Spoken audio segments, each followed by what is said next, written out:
দুনিয়ায় বসবাসকালীন সময়ে দুইটা কাজ করতে পারো। কয়টা কাজ? কয়টা কাজ? দুইটা কাজ করতে পারো। এক নাম্বার, যদি তোমরা ঈমান আনতে পারো।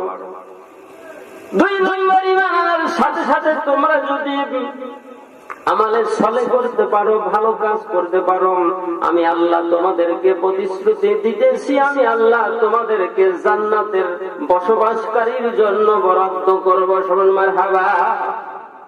যে আল্লাহ তাআলা কুরআনুল কারীমের মধ্যে এত সুন্দর করে জানিয়ে দিলেন, সেই আল্লাহ তাআলা পবিত্র কালামুল্লাহর ভিতরে চ্যালেঞ্জ করে বললেন, যালিকাল কিতাবু লা রাইবা ফীহি, ইহা এমন একটি কিতাব যার মধ্যে কোনো সন্দেহ নাই, ভুল নাই, ভুলের অবকাশ মাত্র নাই। আপনাদের কি বিশ্বাস হয়? কুরআনুল কারীমের ভিতরে বা থেকে শেষ পর্যন্ত